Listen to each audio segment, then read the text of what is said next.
Welcome to big news. నేను మీ గౌసుద్దీన్ షేక్. ఉన్నదే రాస్తా, చూసిందే చెప్తా.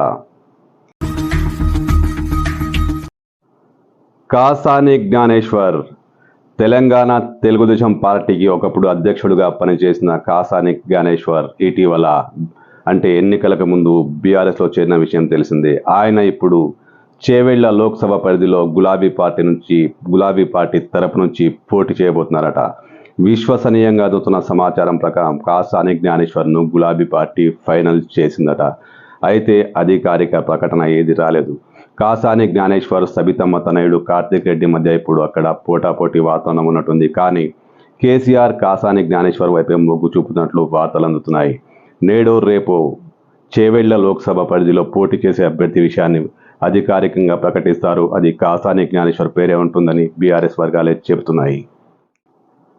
చేవెళ్ల లోక్సభకు సంబంధించి కేసీఆర్ ఒక సమీక్షా సమావేశం నిర్వహించారు. చేవెళ్ల లోక్సభ పరిధిలోని శాసనసభ్యులు ఈ సమావేశానికి హాజరయ్యారు. అయితే సిట్టింగ్ ఎంపీ రంజిత్ రెడ్డి ఈ సమావేశానికి హాజరు కాలేదు. ఆయన డుమ్మ కొట్టారు.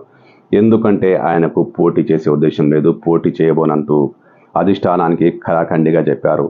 ఈ దశలో అభ్యర్థి ఎవరు అంటూ ఈ సమావేశంలో చర్చ జరిగింది. చాలామంది కాసాని జ్ఞానేశ్వర్ పేరును ప్రతిపాదించారు. మరికొందరు సబితమ్మ తనయుడు కార్తిక్ రెడ్డి పేరు కూడా ప్రస్తావించారు. కానీ కేసీఆర్ కాసాని జ్ఞానేశ్వర్ వైపే మొగ్గు చూపినట్టు సమాచారం. సబితారెడ్డి తనయుడుకు ఇప్పుడు అంతగా అక్కడ పట్టుండకపోవచ్చని, కాసాని జ్ఞానేశ్వర్కి బీసీ ఓట్లతో పాటు సహజంగా ఉన్న గులాబీ పార్టీ ఓట్లు కూడా కలిసి వస్తాయని కేసీఆర్ అంచనా వేసినట్లు సమాచారం.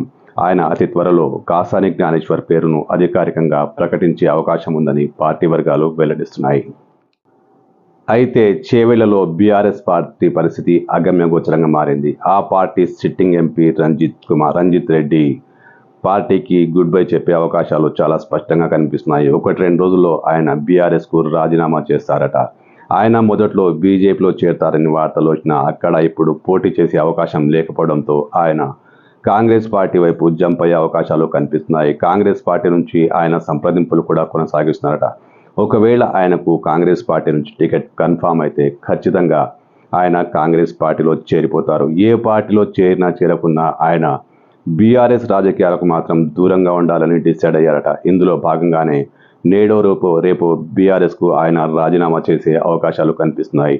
ఎంపీ ఎన్నికల వేళ రంజిత్ రెడ్డి రాజీనామా చేయడం చేవెళ్లలో బీఆర్ఎస్కు కొంత షాక్ ఇచ్చే పరిణామమే.